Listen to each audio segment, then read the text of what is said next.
ओम शांति। चले परिवर्तन की ओर इस श्रृंखला में आज का हमारा विषय है खुशी जैसी कोई खुराक नहीं। खुशी वर्तमान समय की आवश्यकता है। आज हम अपने चारों ओर का माहौल देखते हैं तो हमें यही नजर आता है कि लोगों के मन में भय, चिंता, निराशा, तनाव, अशांति और परेशानी छाई हुई है। एक तरफ इस कोरोना महामारी का रुद्र स्वरूप, तो दूसरी तरफ भारत चीन सीमा पर युद्ध का वातावरण है और तीसरी तरफ हम देखते हैं तो प्रकृति का तांडव नृत्य इस समय चल रहा है। तो ऐसे समय पर लोगों के अंदर की खुशी तो पता नहीं कोसों दूर चली गई है, परंतु आज हमें यह समझने की आवश्यकता है कि ऐसी विषम, विपरीत और नकारात्मक परिस्थितियों का सामना करने के लिए खुशी एक शक्ति का कार्य करती है। खुशी का महत्व समझना बहुत ही आवश्यक है। कहा जाता है कि जैसे खुशी है वो मानव जीवन का श्वास है, जैसे श्वास के बिना जीवन नहीं है, वैसे खुशी के बिना भी हमारा जीवन निरर्थक है या नीरस जीवन है। इसलिए हमारे जीवन में खुशी की बहुत बहुत आवश्यकता है। खुशी हमारे मन के लिए एक शक्तिशाली खुराक है जो मन को हमेशा हेल्दी रखती है, ऊर्जावान बना करके रखती है, उमंग उत्साह वाला बना करके रखती है। और खुशी एक पावरफुल टॉनिक भी है हमारे शरीर के लिए एवं हमारे ब्रेन के लिए। तो हम सब जानते हैं कि खुशनुमा जीवन सभी को प्रिय लगता है। आज कोई एक घर में अगर एक व्यक्ति सदा ही खुश रहता है तो सारे घर के वातावरण को खुशनुमा बना देता है, एकदम लाइट बना देता है। और इसके विपरीत अगर किसी घर का कोई व्यक्ति बहुत ही क्रोधी है तो वो अपने क्रोध के वाइब्रेशन से सारे घर का वातावरण अशांतिमय और तनावपूर्ण बना देता है। तो इसलिए खुशी की वैल्यू को हम समझें। खुशी एक प्रभु का बहुत सुंदर उपहार है। आज मेडिकल साइंस भी बताती है कि खुशी से हमारे शरीर के अंदर जो जीन्स होते हैं उनका भी परिवर्तन होता है। हमारे डेड सेल्स जो है वो लाइव हो जाते हैं, हम हेल्दी रहते हैं, हमारी इम्यूनिटी बढ़ जाती है। इंग्लिश में एक कहावत है कि success is the key to happiness, परंतु हम इसको इस प्रकार से आज कहेंगे कि happiness is the key to success. कोई भी व्यक्ति जब खुशनुमा मनस्थिति से खुशी खुशी से कोई भी कार्य करता है तो उसको अपने जीवन में सफलता अवश्य मिलती है। जिस प्रकार से धन हमारा खजाना है, हम इस खजाने को बहुत संभाल करके रखते हैं, इसे व्यर्थ जाने नहीं देते। ठीक उसी प्रकार से खुशी भी हमारा एक बहुत अमूल्य खजाना है और इसलिए हमें किसी भी कीमत पर इस खजाने की संभाल अवश्य करनी है। इसके महत्व को समझाते हुए परमपिता परमात्मा कहते हैं कि बच्चे, अगर आपको शरीर भी त्यागना पड़े तो भले त्याग दो, परंतु अपनी खुशी को नहीं छोड़ो।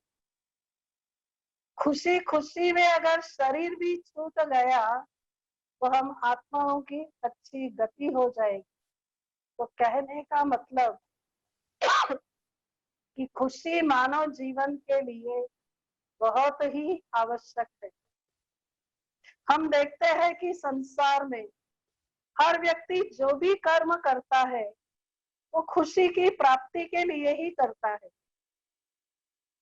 हम अपने आप को खुश रखने के लिए और अपने परिवार को भी खुशी देने के लिए क्या क्या करते हैं, हम क्या क्या खरीद करते हैं।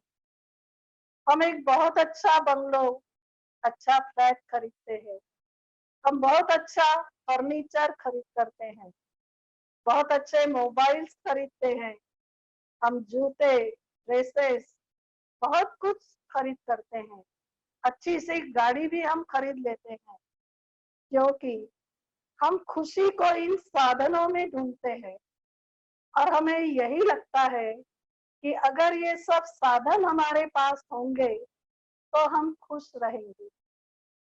परंतु वास्तविकता तो ये है कि पहले के जमाने में लोगों के पास इतने साधन भी नहीं होते थे, घर भी कच्चे मकान होते थे, मिट्टी के बने हुए, एजुकेशन भी बहुत इतना अच्छा नहीं था।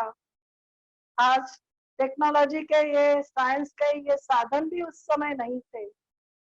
धन भी लोगों के पास बहुत पर्याप्त मात्रा में नहीं था, व्हीकल्स भी इतने नहीं थे। परंतु साधन न होते हुए भी वे लोग हमेशा खुश रहते थे, क्योंकि उनका आपस में एक दूसरे से बहुत स्नेह था, एक दूसरे को सहयोग करने की भावना थी, आपस में उनकी बहुत एकता थी और इसलिए खुशी उनके जीवन में सदा छलकती रहती थी। परंतु आज हमारे पास सब कुछ आ गया है।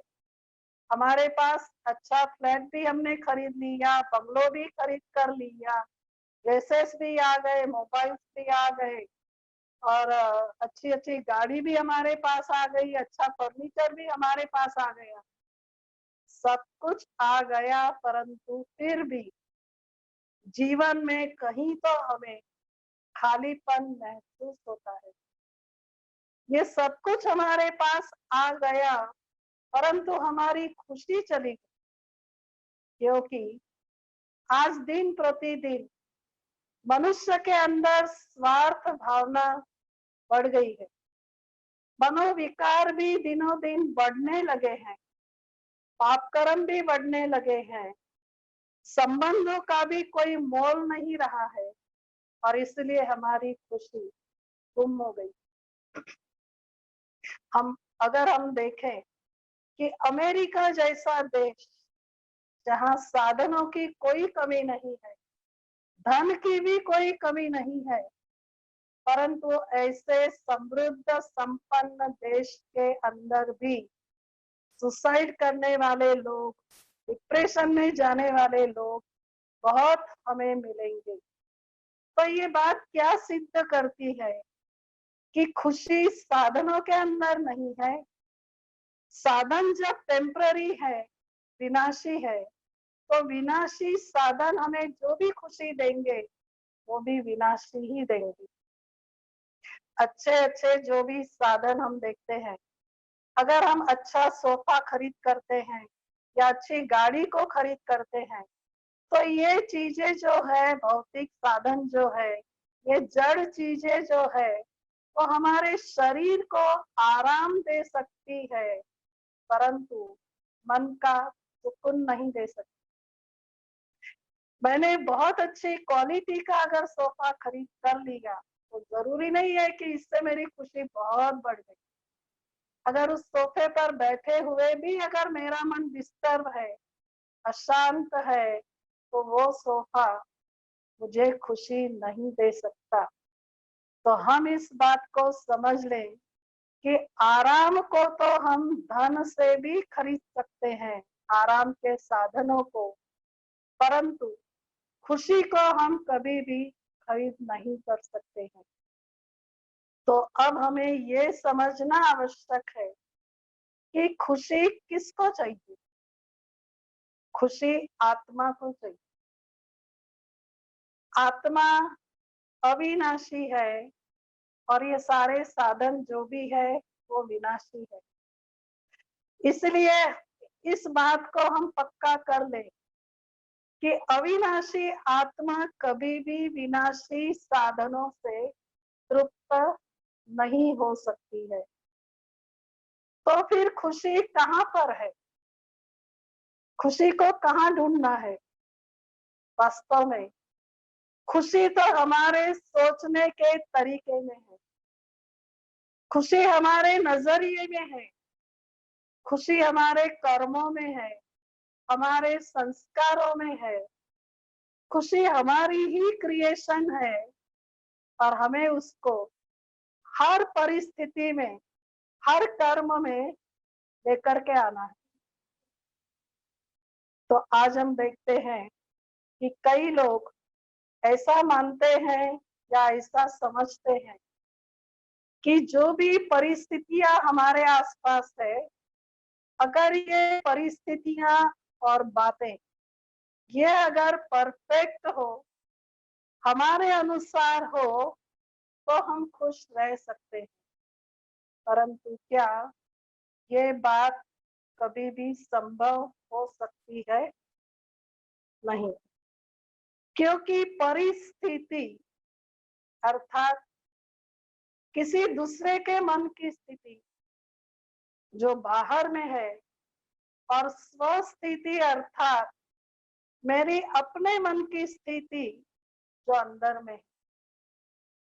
तो अगर हम अपने मन की स्थिति को परिस्थिति पर आधारित करेंगे तो हम जानते हैं कि परिस्थितियां तो हर समय बदलती ही रहती है और बदलती हुई परिस्थितियों के साथ साथ अगर हमारा मन हमेशा ऊपर नीचे होता रहा, हिलता रहा, डिस्टर्ब होता रहा, तो हमारी जो आंतरिक शक्तियां हैं वो क्षीण होने लग जाती। इसलिए कभी भी अपनी मन की स्थिति को परिस्थिति का गुलाम नहीं बनाना है, क्योंकि गुलाम कभी भी खुश नहीं रह सकता है। परिस्थितियां जो हमारे सामने आती है वो दो रीति से आती है। एक व्यक्तियों की तरफ से परिस्थिति आती है। फॉर एग्जाम्पल, किसी ने मुझे अपशब्द बोल दिए, किसी ने मेरे पर गुस्सा कर दिया, मेरी इंसल्ट कर दी या मेरा कहना नहीं माना, तो मेरी खुशी गुम हो जाती। दूसरी परिस्थिति आती है प्रकृति की तरफ से। जिस प्रकार से आज ये कोरोना महामारी की परिस्थिति हमारे सामने है, कई स्थानों पर बाढ़ की परिस्थिति है, कई महंगाई की परिस्थिति है, कहीं और प्रकार की परिस्थितियां है। और ऐसी परिस्थितियों को देख करके लोगों के मन में ये प्रश्न उठता है कि क्या ऐसी परिस्थितियों में हम खुश रह सकते हैं? जवाब यही है कि हाँ, हम रह सकते हैं। परमात्मा इस बात को स्पष्ट करने के लिए हमें एक बहुत सुंदर एग्जाम्पल बताते हैं कि बच्चे, एक बदबू वाले वातावरण के बीच में अगर आप एक खुशबूदार अगरबत्ती को जला दीजिए तो वह अगरबत्ती कभी ये नहीं कहती कि सारा वातावरण तो बदबू वाला है, मैं अपनी खुशबू कैसे फैलाऊं। परंतु वो अपनी खुशबू के द्वारा सारे वातावरण को भी खुशबूदार बना देती है। आज साइंस के जो भौतिक साधन है, अगर बहुत हमें गर्मी हो रही है और अगर हम एसी का बटन ऑन करते हैं तो तुरंत सारा कमरा जो है वो ठंडा हो जाता है। कहने का भाव ये है कि जो मानव निर्मित साधन है जो साधन हमारी क्रिएशन है, तो हमारी क्रिएशन में अगर इतनी बड़ी ताकत है वायुमंडल को बदलने की, हम तो उसके क्रिएटर है, हम तो उन चीजों के रचयिता है, तो अवश्य ही हमारे अंदर भी वो शक्ति है, परंतु हमें उस शक्ति को जागृत करने की, पहचानने की आवश्यकता है। आज किसी भी परिस्थिति का अगर सामना करना है या कोई भी परिस्थिति हमारे सामने आई है, तो हम ये प्रश्न नहीं कर सकते कि ये परिस्थिति क्यों आई। जैसे ये महामारी की परिस्थिति हमारे सामने है, अब इस परिस्थिति का सामना करने के लिए हम अपनी सेफ्टी का कुछ ना कुछ साधन बना देते हैं। इस बीमारी से बचने के लिए जैसे हम मुख पर मास्क लगाते हैं, सैनिटाइज करते हैं, सोशल डिस्टेंसिंग रखते हैं, जिससे हम बीमारी से बचे रहें, ठीक इसी प्रकार से हमारे आसपास की परिस्थितियों के प्रभाव से अगर हम बचना चाहते हैं, तो उसका उपाय यही है कि हम अपनी मन की स्थिति को, अपनी स्वस्थिति को शक्तिशाली बनाएं। और हमारी स्वस्थिति शक्तिशाली तब बन सकती है जब परिस्थितियों के प्रति हमारा जो नजरिया है, उस नजरिए को हम बदल दें। हम ये याद रखें कि जो भी परिस्थितियां आती है, वो हमें कुछ न कुछ पाठ पढ़ाने के लिए आती है। जो भी परिस्थितियां आती है, वो हमारी शक्तियों को बढ़ाने के लिए आती है, वो आती है हमें आगे बढ़ाने के लिए।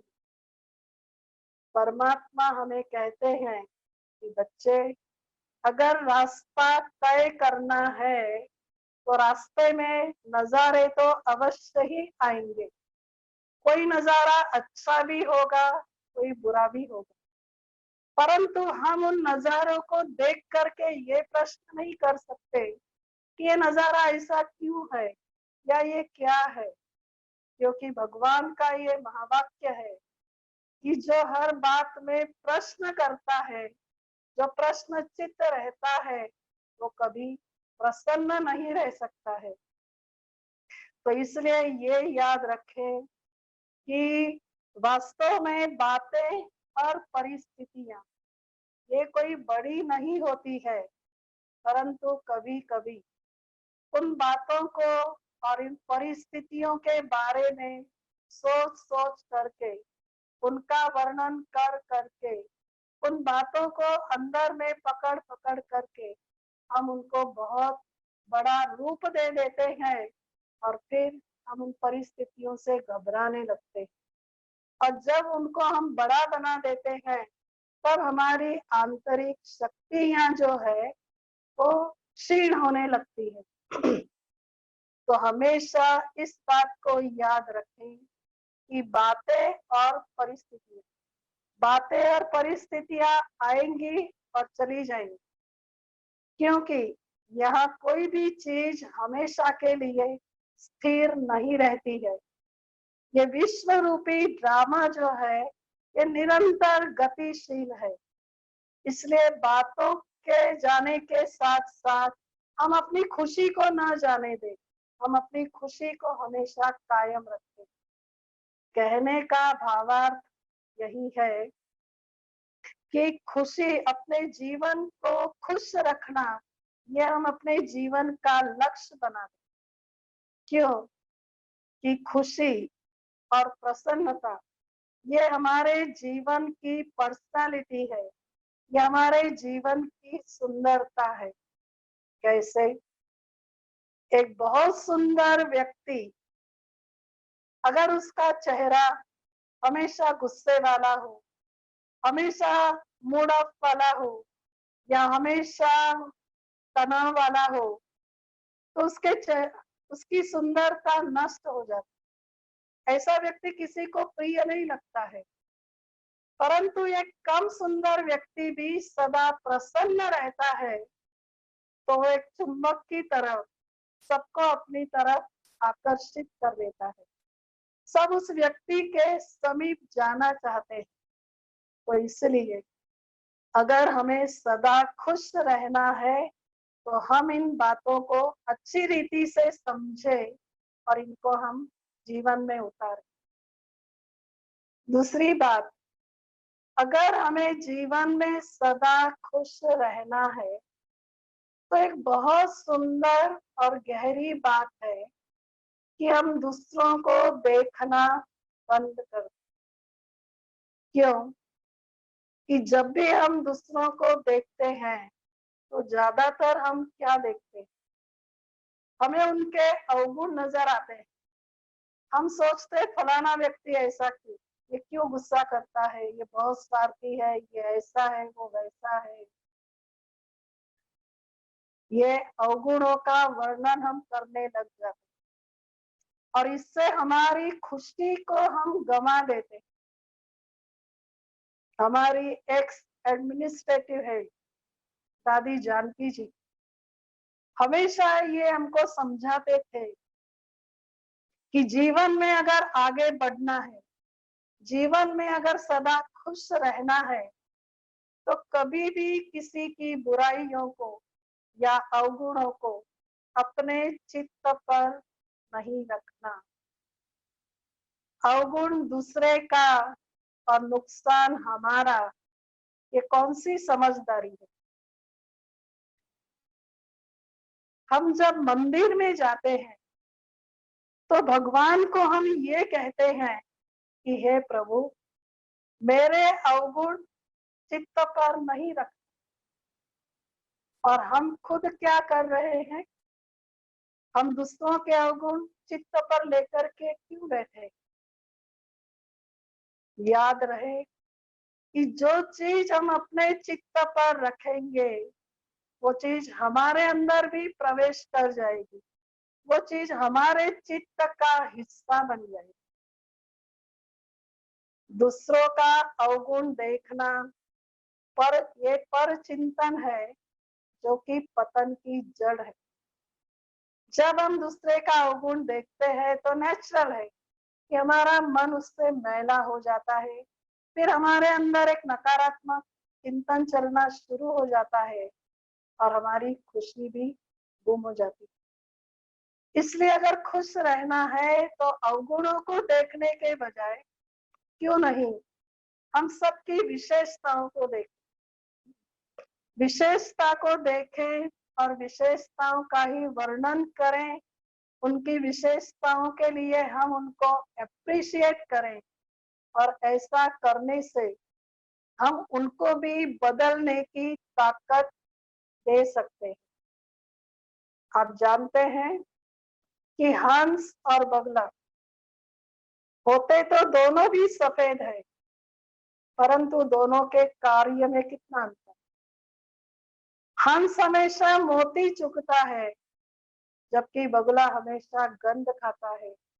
इसलिए भगवान भी हमें कहते हैं कि बच्चे अपनी हंस वृत्ति बनाओ, हमेशा अच्छाइयों को देखो तो आप स्वयं भी अच्छे अवश्य बन जाएंगे। तो जीवन में अगर हमें सदा खुश रहना है तो हम स्वयं पर फोकस करें, क्योंकि दूसरों को देखते देखते तो युग बीत गए हैं, परंतु अब हमें ये समय मिला है, ये महामारी का जो समय हमको मिला है, ये मौका हमको मिला है अपने आप को देखने के लिए, अपना निरीक्षण करने के लिए, अपने आप से बातें करने के लिए।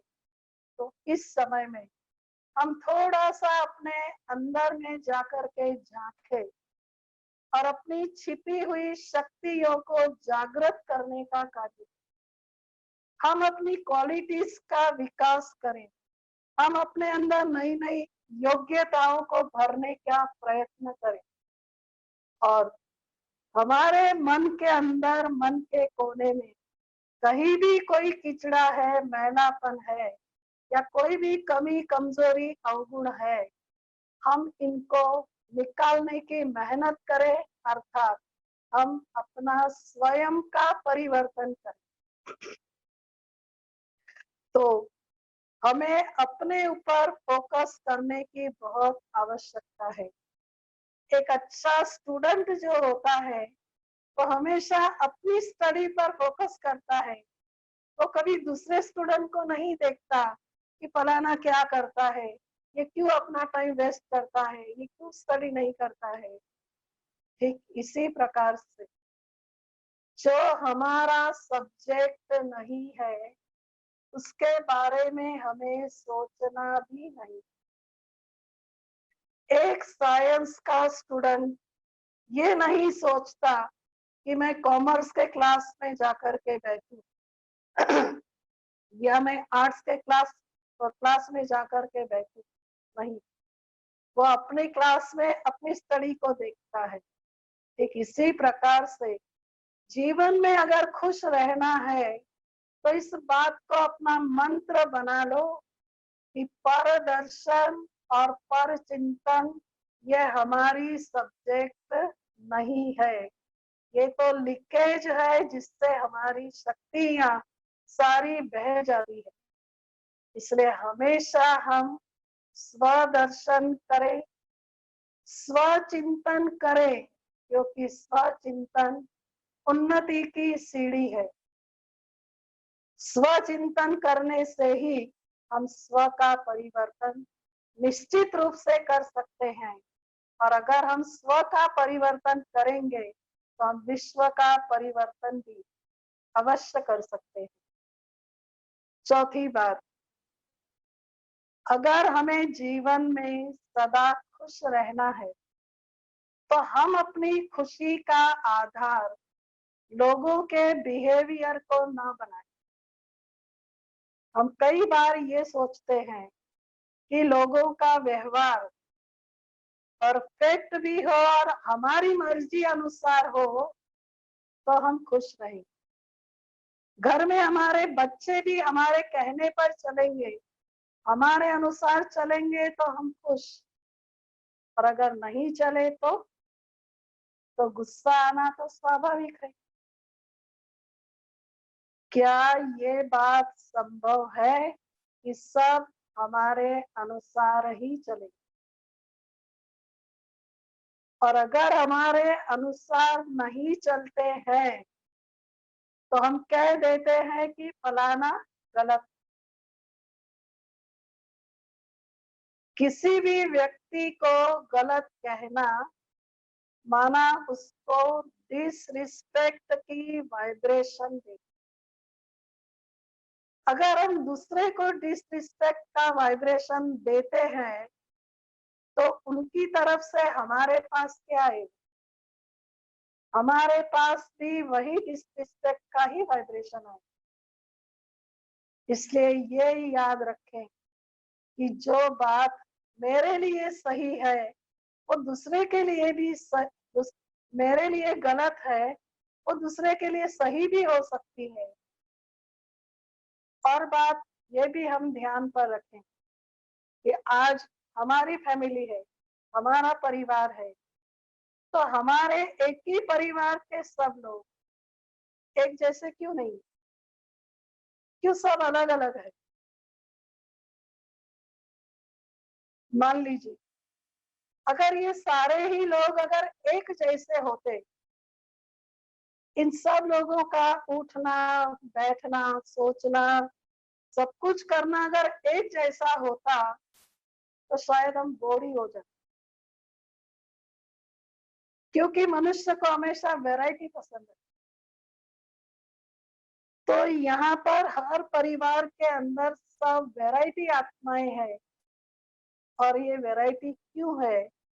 इसके लिए परमात्मा ने हमें ये ज्ञान समझाया है कि बच्चे, ये विश्व रूपी ड्रामा जो है, इस ड्रामा के अंदर जो भी एक्टर्स है, जो भी आत्माएं हैं, सबका पार्ट अलग अलग है, एक ना मिले दूसरे से।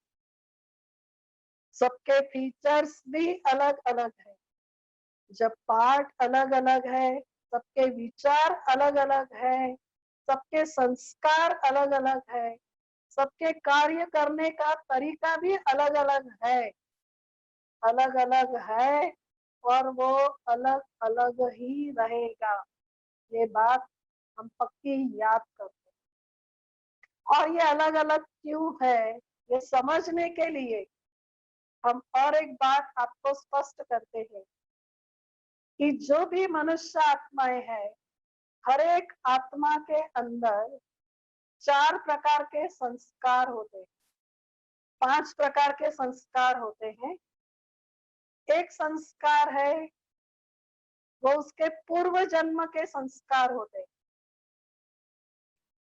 पूर्व जन्म के संस्कार अर्थात कि वो आत्मा अपने पूर्व जन्म का संस्कार अपने साथ लेकर के आती है।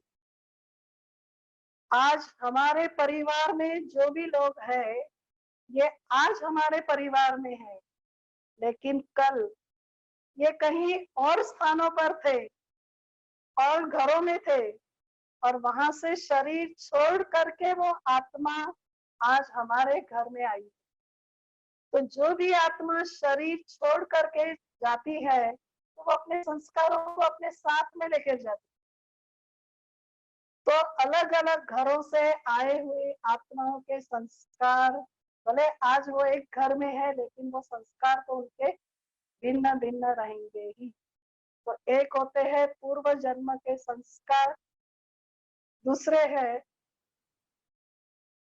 संस्कार है कि माता पिता के द्वारा जो बच्चे को संस्कार मिलते हैं, माता पिता का व्यवहार देख करके, उनके कर्मों को देख करके बच्चे भी कई बातें सीख जाते हैं, उस प्रकार से कर्म करते हैं, और माता पिता भी उन्हें वैसे अच्छे संस्कार उनमें डालते हैं। तो माता पिता से मिले हुए संस्कार। तीसरे संस्कार है जब हम बाहर वातावरण में जाते हैं, अनेक लोगों के संबंध संपर्क में आते हैं, तो जैसे संघ में हम जाते हैं तो वहां का भी प्रभाव हमारे ऊपर पड़ता है। तो वो वातावरण के द्वारा, संघ के द्वारा मिले हुए संस्कार। चौथे संस्कार है जो अपनी इच्छा शक्ति से बनाए हुए संस्कार। अर्थात मान लीजिए कि मेरे पहले के संस्कार जो 3 प्रकार के हैं, उसमें कुछ न कुछ गलत संस्कार थे, परंतु आज वर्तमान में मैं अपने उन पुराने संस्कारों को अपने श्रेष्ठ कर्मों के द्वारा बदलने का कार्य भी कर सकती हूँ।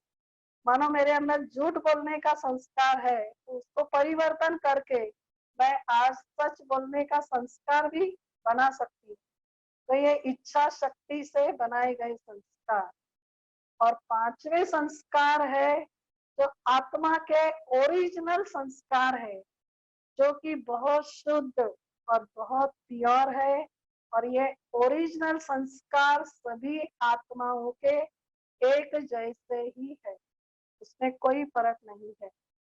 तो ये पहले जो 4 प्रकार के संस्कार है वो सबके भिन्न भिन्न है, परंतु ये 5वें संस्कार सबके एक जैसे है। तो जब हम लोगों के ये 4 प्रकार के संस्कारों को देखते हैं, तो उसको देखते हुए उन लोगों को दोष देने के बजाय, उनके संस्कारों से, उनके व्यवहार से अपने आप को डिस्टर्ब करने के बजाय हम उनके संस्कारों को एक्सेप्ट करें, स्वीकार करें। माना वो जो है और जैसे भी है, हम उनको स्वीकार करें। स्वीकार करने का मतलब ये भी नहीं होता है कि कोई कुछ भी गलत करे तो हम उनको करने दें, ये नहीं। एक्सेप्ट करने का अर्थ है कि उनके संस्कारों से हम अपने मन को डिस्टर्ब ना करें। तो उनके संस्कारों से हमें डिस्टर्ब भी नहीं होना है, परंतु अगर हम उनका स्वीकार करते हैं तो हम उनको बदलने की ताकत भी दे सकते हैं। और हम उनको वो ताकत तब दे सकते हैं जब हमारी बैटरी चार्ज होगी तो हमारी बैटरी चार्ज तब होगी जब हम उन लोगों के साथ जो हमारे पांचवें प्रकार के संस्कार है, जो शुद्ध पवित्र संस्कार है, आत्मा के ओरिजिनल शांति, सुख, प्रेम, आनंद, पवित्रता, शक्ति, ये जो भी आत्मा के ओरिजिनल संस्कार है, इन ओरिजिनल संस्कारों के साथ जब हम उन लोगों से व्यवहार करते हैं या इन ओरिजिनल संस्कारों को हम अपने कर्मों में यूज करते हैं, तो हम खुद भी खुश रह सकते हैं और हम उनको भी खुश रख सकते हैं। तो हमें यही पक्का करना है, हमारे जो ओरिजिनल संस्कार है हम इनको ही व्यवहार में यूज करेंगे। फॉर एग्जाम्पल, मैं आत्मा शांत स्वरूप हूँ, तो मुझे अपने मन को भी शांत रखना है, हमें औरों को शांति देनी। मैं पवित्र स्वरूप आत्मा, तो मुझे अपने मन बुद्धि को बहुत स्वच्छ प्योर रखना है, उसमें किसी की भी गंदगी को भरना नहीं। मैं सुख स्वरूप आत्मा हूँ, तो मुझे न किसी को दुख देना है न किसी से दुख लेना है। मैं प्रेम स्वरूप आत्मा हूँ, तो मुझे किसी से नफरत द्वेष आदि नहीं करना है, सबसे प्यार से चलना है। कहने का तात्पर्य ये है कि जो भी हमारे पुराने संस्कार है, जो 4 प्रकार के पुराने संस्कार, इन पुराने संस्कारों को कभी भी हमें मेरा नहीं समझना है। कई बार हम बोलते हैं ना, क्या करे मेरा गुस्से का संस्कार है, क्या करे मेरा ऐसा डिस्टर्ब होने का संस्कार है। अब इन संस्कारों को, नेगेटिव संस्कारों को जितना हम मेरा करेंगे, तो वो संस्कार हमारे अंदर और भी पक्के होते जाएंगे। इसलिए परमात्मा हमें समझाते हैं कि बच्चे, अभी आपके जो ओरिजिनल सतोगुणी पवित्र शुद्ध संस्कार है, आप उनको मेरा कहो कि मैं आत्मा शांत स्वरूप, मैं आत्मा प्रेम स्वरूप हूँ, मैं आत्मा सुख स्वरूप हूँ। इन संस्कारों को आप पक्का करो। तो जितना इन संस्कारों को हम पक्का करेंगे, इनका हम चिंतन करेंगे, तो वो हमारे जीवन में धारण होते जाएंगे और धीरे धीरे वो हमारे कर्मों में आने लगेंगे। और परमात्मा ने एक ये गुह्य बात हमें समझाई है कि जब कोई भी आत्मा अपने ओरिजिनल संस्कारों के साथ दूसरों से व्यवहार करती है, तब ही वो आत्मा संतुष्ट रह सकती है, और संतुष्ट रहेगी तो खुशी तो नेचुरल उसको मिलती ही है। तो इसलिए हमारी खुशी का आधार हम लोगों के बिहेवियर को ना बनाए। और बात, अगर जीवन में सदा खुश रहना है, तो ईर्ष्या, द्वेष, राग, इन सब बातों को हम समाप्त करें। आज सारा संसार ईर्ष्या की अग्नि में जल रहा है, इसलिए मुझे किसी की ईर्ष्या से अपने मन की खुशी को खत्म भी नहीं करना है, और साथ साथ में मुझे भी दूसरों से ईर्ष्या नहीं करनी। अगर कोई व्यक्ति अपने जीवन में आगे बढ़ता है, उन्नति करता है, तो वो अपनी मेहनत से करता है, अपनी योग्यताओं से करता है। इसलिए हम उससे ईर्ष्या करने के बजाय हम उसकी योग्यताओं को, उसकी विशेषताओं को अप्रिशिएट करें। इससे क्या होगा कि हमारा आपस का जो रिलेशन है, संबंध है, वो बहुत अच्छा बनेगा, स्मूथ बनेगा और हमारा आपस में प्यार रहेगा। अगर हम ईर्ष्या करते हैं तो हमारी खुशी क्षीण हो जाए, नष्ट हो जाए। और दूसरी बात कि कोई दूसरा मेरे से ईर्ष्या करता है या मेरे मार्ग में रुकावट डालता है, मेरे लिए वो विघ्न रूप बनता है, तो भी मुझे डिस्टर्ब होने की जरूरत नहीं। खुश रहने के लिए एक बात पक्की याद कर लो कि अगर हमारी प्रोग्रेस में कोई रुकावट बनता है या हमारी प्रोग्रेस का कोई एक द्वार बंद कर देता है, तो दूसरे अनेक द्वार मेरे लिए खुल जाएंगे। मेरी मनस्थिति अगर अच्छी है, श्रेष्ठ है, तो मुझे बहुत सुंदर दूसरा रास्ता अवश्य ही मिल जाएगा और आगे बढ़ने वाले को कभी भी कोई रोक नहीं सकता है। इसलिए अगर दूसरा भी कोई मेरे से इच्छा करता है, फिर भी मुझे उसके प्रति भी शुभ भावनाएं रखनी है, श्रेष्ठ भावना रखनी है और उसको भी मुझे दुआएं देनी है, जिससे मेरी खुशी हमेशा बनी रहे। और बात, खुश रहने के लिए कभी भी हम दूसरों से अपनी कंपैरिजन ना करें, अपनी तुलना ना करें। तुलना करने से खुशी गायब हो जाती। कैसे? मान लीजिए कि मैं खुद किसी फील्ड में बहुत आगे हूँ, मेरा पोस्ट पोजीशन बहुत ऊंचा है, मेरे पास धन बहुत है, मेरी बुद्धि बहुत अच्छी है और दूसरे जो है वो मेरे से थोड़े कम। और जब मैं अपनी कंपैरिजन वो दूसरे लोगों से करती हूँ, तो हो सकता है कि मुझे अपनी जो, क्या कहे, मेरे पास जो कुछ भी है मुझे उसका अभिमान आ सकता है।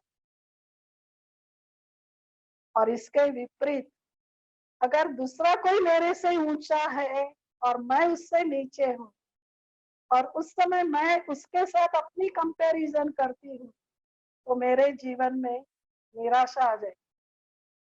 तो अभिमान और निराशा, ये दोनों चीजें हमारी खुशी को नष्ट करने वाली है।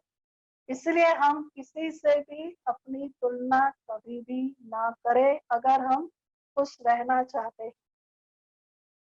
दूसरी बात कि जब हम कंपेयर करते हैं कि इसके पास तो इतनी अच्छी चीज है, मेरे पास नहीं, तो हम वो चीज खरीद लेते हैं। अब एक इच्छा को पूरी करते हैं तो कल वाली दूसरी कड़ी हो जाती है, वो चीज लेके आते हैं फिर तीसरी कड़ी हो जाती है, क्योंकि कलयुग में हमारी इच्छाएं एंडलेस है। इच्छाओं का कभी भी अंत नहीं होता है। परमात्मा हमें कहते हैं कि बच्चे, इच्छा कभी भी आपको अच्छा बनने नहीं देगी। भगवान के ये महावाक्य है कि इच्छाओं के पीछे भागना अर्थात अपनी परछाई के पीछे भागना है। अगर हम परछाई को पकड़ने की कोशिश करेंगे तो वो कभी हमारे हाथ में आने वाली नहीं। परंतु अगर परछाई को हम पीठ देकर के चलते हैं तो वो ऑटोमेटिकली हमारे पीछे पीछे आएगी। कहने का तात्पर्य ये है कि जितनी अपनी चादर है उतना ही हमें पैर फैलाना है। हमें बहुत ज्यादा ऐसी इच्छाएं नहीं करनी है कि जिनको हम पूरी ना कर सके। और जो कुछ भी हमारे जीवन में है, जो कुछ भी हमें प्राप्त है, हम उसमें संतुष्ट रहना सीखें, क्योंकि संतुष्टता हमारी प्रॉपर्टी है और जहाँ संतुष्टता है वहाँ प्रसन्नता है। एक कहावत है ना कि गोधन गजधन वाजधन और रतन धन खान, जब आवे संतोष धन तो सब धन धूल समा। इसलिए हम कंपैरिजन भी ना करें। और लास्ट बात कि खुश रहने के लिए हम एक्सपेक्टेशंस ना रखें। अब एक्सपेक्टेशंस भी दो प्रकार से हो सकती है। मान लीजिए कोई बहुत होशियार स्टूडेंट है तो दिन रात मेहनत कर रहा है, दिन रात पढ़ाई करता है, तो ऐसा विद्यार्थी वो एक एक्सपेक्ट करता है कि मुझे इस एग्जाम में, फाइनल एग्जाम में 95% मिलना ही चाहिए। अब उसकी मेहनत के हिसाब से उसकी ये एक्सपेक्टेशन जो है वो गलत नहीं है, ये एक्सपेक्टेशन रखना अच्छी बात है। परंतु मान लीजिए कि एग्जाम का जब रिजल्ट आता है तो उसे 95% के बदले अगर 92% आते हैं तो क्या हो जाएगा? अगर वो बार बार यही सोचता रहे कि मैंने इतनी मेहनत की, मुझे इतना मिलना ही चाहिए था, और उसी बात पर ही बार बार वो सोचता रहे, डिस्टर्ब होता रहे, तो वो अपनी खुशी को भी गंवा दे। अब उसको खुश रखने के लिए, खुश रहने के लिए, जो उसको 92% मिले हैं, अगर वो उन मार्क्स को भी एक्सेप्ट कर लेता है, स्वीकार कर लेता है, और ये सोचता है कि दूसरों से फिर भी मेरी मार्क्स बहुत अच्छी है, तो हम खुश रह सकते हैं। दूसरी एक्सपेक्टेशंस हम लोगों से करते हैं कि लोग मुझे खुशी दे, लोग मेरे को प्रेम दे, लोग मुझे सम्मान दे, मेरी प्रशंसा करें, मुझे आगे बढ़ाए। अब जिनसे आप ये अपेक्षाएं कर रहे हो, वो लोग भी आपसे वही अपेक्षा कर रहे हैं, वो लोग भी यही चीजें दूसरों से मांग रहे हैं। तो जो दूसरों से मांगने वाला है वो आपको कैसे दे सकता है? इसलिए खुशी का एक ही महामंत्र पक्का कर लीजिए कि मुझे किसी से कुछ भी नहीं चाहिए, मैं सबको देने वाली आत्मा हूँ, और इसलिए मुझे सबको प्यार देना है, सम्मान देना है, सहयोग देना, रिस्पेक्ट देना है, जो भी देना है वो मुझे औरों को देना है, परंतु मुझे किसी से लेने की अपेक्षा नहीं रखती। मैं देने वाली आत्मा हूँ क्योंकि मैं दाता का बच्चा हूँ। देने वाले को देवी देवता कहा जाता है। आज प्रकृति भी हमें देने का काम करती है, वो हमसे लेने की अपेक्षा नहीं करती। एक गीत है ना कि नदी ना अपना जल पीती है, पेड़ ना अपना फल खाते, पर उपकार के लिए ही हम ये अनमोल जन्म पाते। तो वो भी दूसरों पर उपकार करते हैं, दूसरों को देने का कार्य करते हैं, इसलिए प्रकृति की भी पूजा होती है। जैसे सूर्य चांद ये रोशनी देने का काम करते हैं, तो सूर्य देवता चंद्रमा देवता के रूप में उनकी भी लोग पूजा करते हैं। और ये जो हमारे देवी देवताएं हैं जिनकी हम मंदिरों में पूजा करते हैं, इनका भी हाथ हमेशा देने वाला होता है, कभी भी लेने वाला नहीं होता। और वो हमेशा देते हैं, इसलिए वो हमेशा प्रसन्न रहते हैं। देवताओं के चेहरे पर हमेशा प्रसन्नता, मुस्कुराहट, खुशी दिखाई देती। तो पूजा हमेशा देने वाले की होती है, न कि लेने वाले। देने वाला हमेशा खुश रहता है, लेने वाला कभी भी खुश नहीं रहता। इसलिए एक ही बात याद रखें कि हमें बस देना है और देना। और जो सबको देता है उसको कौन देगा? तो परमात्मा हमें कहते हैं कि बच्चे देना ही लेना है। जब हम दूसरों को प्यार देते हैं तो उस प्यार की अनुभूति जो है वो पहले तो हमको होती है। हम दूसरों को सुख देते हैं तो उस सुख की अनुभूति तो पहले हमें मिलती। और ये नियम है कि जो हम दूसरों को देंगे, दूसरों के द्वारा भी वही चीज हमें मिलने वाली है।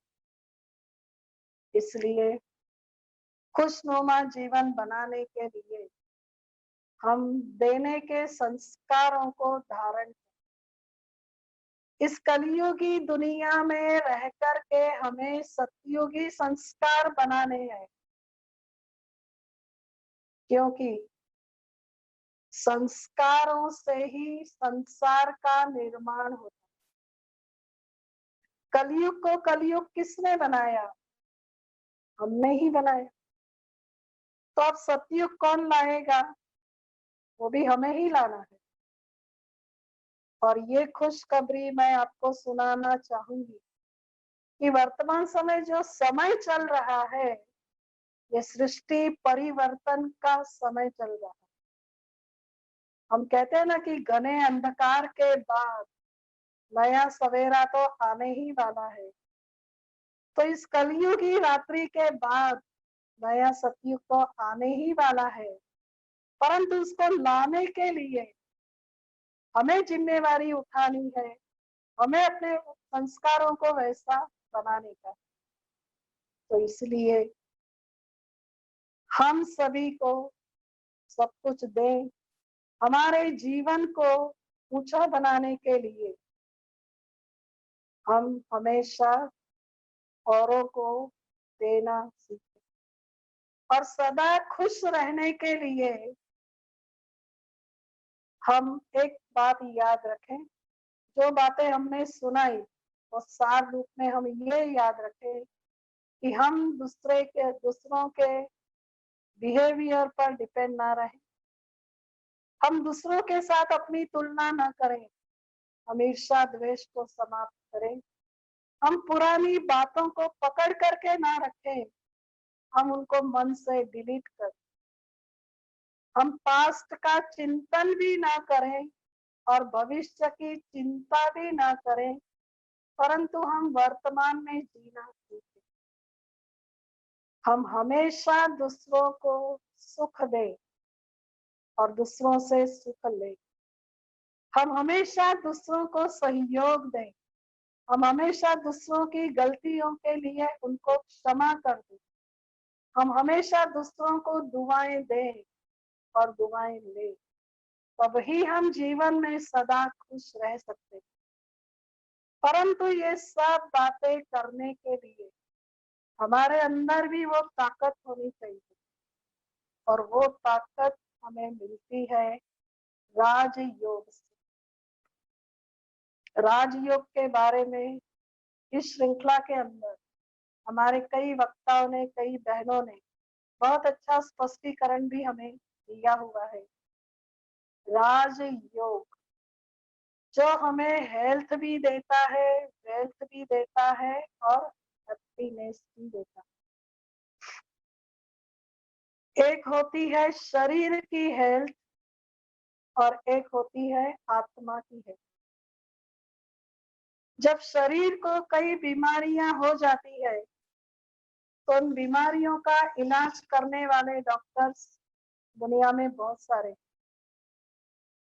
परंतु आज इन शरीरों के रोगों पर तो हम ध्यान देते हैं और उनका इलाज भी हम करवाते हैं, परंतु इस शरीर को चलाने वाली जो चैतन्य शक्ति आत्मा है, वो भी तो बहुत बीमार है।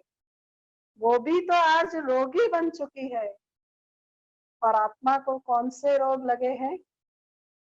तो ये काम, क्रोध, लोभ, मोह, अहंकार, ईर्ष्या, द्वेष, मत्सर, ये सारे विकारों के, मनोविकारों से आत्मा आज रोगी है।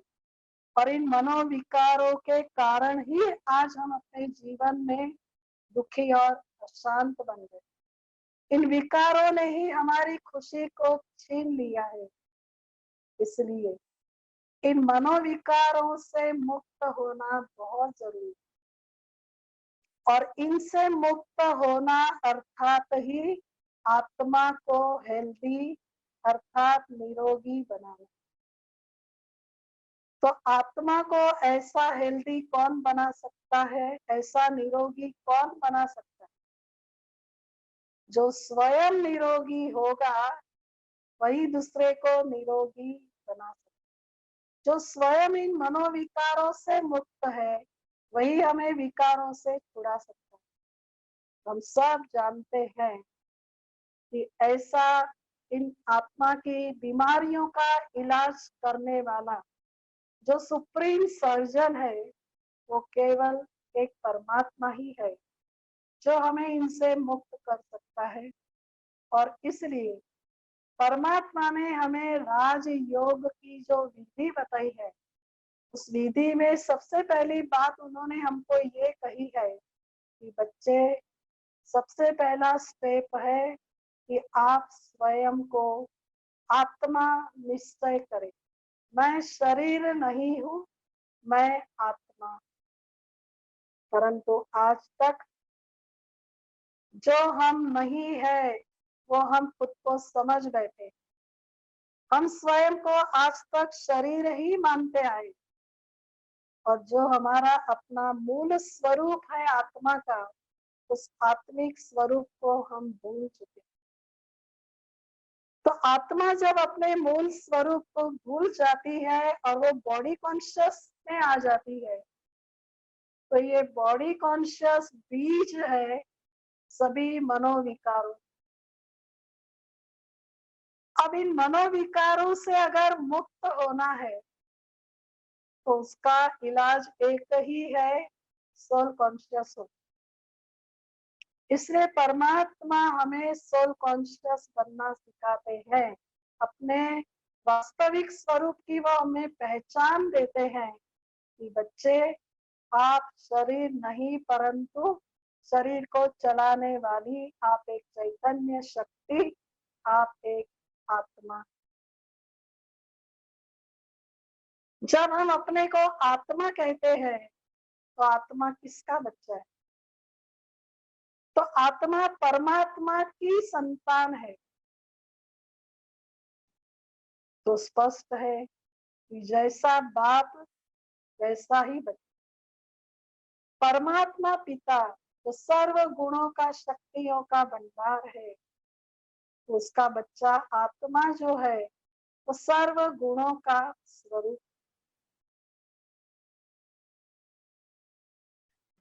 तो जब कोई भी व्यक्ति जैसे सोचता है कि मैं टीचर हूँ, तो उसका कनेक्शन सीधा स्टूडेंट से जुट जाता है। ऐसे ही जब हम कहते हैं मैं आत्मा हूँ, तो हमारा कनेक्शन भी परमात्मा से जुट जाता है। आज तक हम भक्ति मार्ग में भी परमात्मा को याद अवश्य करते आए, परंतु हमने परमात्मा को बहुत ऊंचा माना और हमने अपने आप को बहुत नीचा समझा। हम हमेशा कहते आए कि भगवान बहुत ऊंचा है, बहुत शक्तिशाली है, और अपने लिए हम यही कहते आए कि मुझ निर्गुण हारे में कोई गुण नहीं, मैं तो नीच हूँ, पापी हूँ, कपटी हूँ, फलाना। अब एक बहुत ऊंची हस्ती और एक एकदम नीच, तो दोनों का कनेक्शन आपस में जुटेगा कैसे? एक राजा और एक भिखारी, तो दोनों का संबंध कैसे जुटेगा? संबंध तब जुटता है जब समानता आती। इससे परमात्मा हमें समझा रहे हैं कि जिन गुणों का मैं सागर हूँ, आप बच्चे उन गुणों का स्वरूप है। तो आप अपने वो स्वरूप में स्थित रहो। जैसे पहले भी हमने कहा कि मैं आत्मा शांत स्वरूप हूँ, प्रेम स्वरूप हूँ, शक्ति स्वरूप। तो अपने को वो स्वरूप की स्मृति दिलाना या स्वरूप में स्थित करना, अर्थात वो स्वरूप की सीट पर बैठना। और जब हम उस सीट पर बैठते हैं तो वो सीट की पावर हमारे अंदर अपने आप आ जाती। जैसे कोई मिनिस्टर की सीट पर बैठता है, कुर्सी पर बैठता है, तो उसको सारी अथॉरिटीज ऑटोमेटिकली मिल जाती है। तो हमें भी अपनी सीट को, अपनी स्थिति को बार बार अंदर में पक्का करना, वो स्वरूप में हमें स्थित रहना है और उसका हमें बार बार चिंतन करना है। तब हम उसका अनुभव हम अपने जीवन में कर सकते हैं। और जब हम आत्मा समझ करके उस सुप्रीम पावर परमात्मा के साथ कनेक्ट हो जाते हैं तो ऑटोमेटिकली उसके गुण, उसकी शक्तियां, उसका जो भी खजाना है वो सारा हमारे अंदर उतरने लग जाता है। हम भी धीरे धीरे उनके समान बनने लग जाते हैं, क्योंकि कहा जाता है जैसा संग वैसा रंग।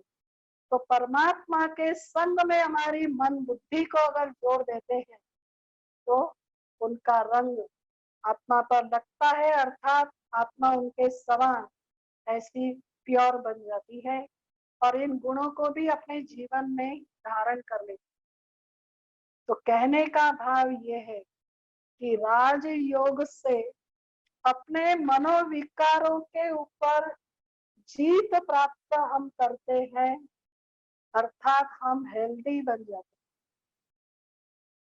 और परमात्मा के साथ हम जब कनेक्ट हो जाते हैं और परमात्मा के गुण और शक्ति हमारे जीवन में जब आ जाती है तो वो हमारी वेल्थ बन जाती है, गुण और शक्तियां हमारी प्रॉपर्टी बन जाती है। तो जब आत्मा विकारों से मुक्त होकर के इन गुणों से युक्त बन जाती है तो ऑटोमेटिकली वो हैप्पी भी हो जाती है। तो हेल्थ, वेल्थ और हैप्पीनेस ये तीनों देने वाला है ये राजयोग। तो आइए हम 5 मिनट के लिए इस राजयोग का अभ्यास करेंगे। तो सुप्रीम पावर के साथ हम कनेक्ट हो जाएंगे और हम उनकी शक्तियों का अनुभव करेंगे। सभी ठीक होकर के बैठ जाएं।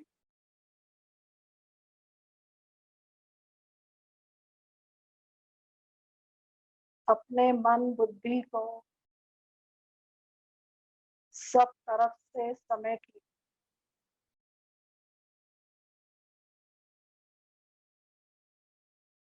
अपने अंदर देखें, अपने आप का स्वरूप देखने की कोशिश करें। इन दो आंखों के बीच भ्रुकुटी के मध्य में मैं एक चमकता हुआ सितारा आत्मा हूँ। मैं आत्मा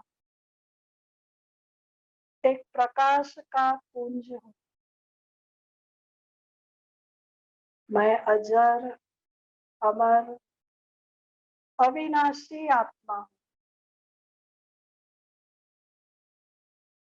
मैं आत्मा शांत स्वरूप, प्रेम स्वरूप, सुख स्वरूप, शक्ति स्वरूप, पवित्र स्वरूप, ये सारे गुण ये मेरी अपनी प्रॉपर्टी है, ये मेरा अपना खजाना है। अब मैं आत्मा चलती हूँ उस घर की तरफ, घर की यात्रा पर। देखें, एक ऊपर उड़ता हुआ सितारा, सूर्य, चांद, आकाश, ताराओं से भी ऊपर मैं आत्मा सितारा अपने घर में पहुंच जाती हूँ, जहाँ चारों तरफ लाल सुनहरी गोल्डन लाइट, जहाँ सर्वत्र शांति ही शांति। ये मेरा अपना घर है। जिस घर की चाहना मेरे अंदर, जिस घर में मैं जाना चाहती थी, आज मैं वहां पहुंची। मुझ आत्मा के पिता परमात्मा जिनका नाम है शिव बाबा। शिव बाबा भी इस घर में निवास करते हैं। जैसे मैं आत्मा ज्योतिर्बिंदु स्वरूप, शिव बाबा भी मेरी तरह ज्योतिर्बिंदु स्वरूप है, परंतु वो सूर्य की तरह शक्तिशाली।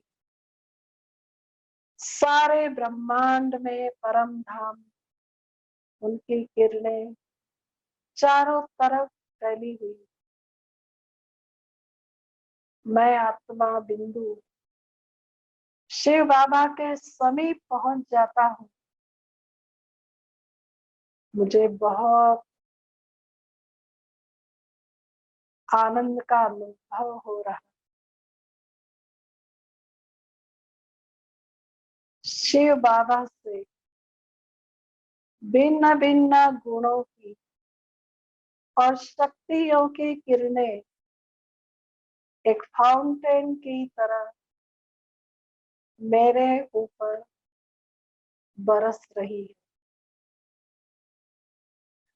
मैं आत्मा उस फाउंटेन में नहा रही हूँ। मैं आत्मा उन गुण और शक्तियों से अपने आप को भरपूर कर रही हूँ। ऐसे परमात्मा से वो गुण, वो शक्तियां स्वयं में भर कर अब मैं आत्मा धीरे धीरे वापस अपने इस साकारी दुनिया में और इस साकार शरीर में भ्रुकुटी के मध्य में प्रवेश कर लेती। मैं आत्मा परमात्मा से प्राप्त इन गुणों और अपने आप को बहुत संपन्न भरपूर अनुभव कर रही हूँ। मैं आत्मा बहुत प्रसन्न हूँ। जिस खुशी को मैं बाहर ढूंढ रही थी, वो खुशी तो मेरी अपनी चीज है। वो मेरा अपना ही स्वरूप है, जिसका मैं अनुभव कर रही। इसलिए अब ये खुशी का खजाना जो मुझे मिला है, वो खजाना मुझे सर्व को बांटना है और सबका जीवन खुशनुमा बनाना है। अच्छा, ओम शांति।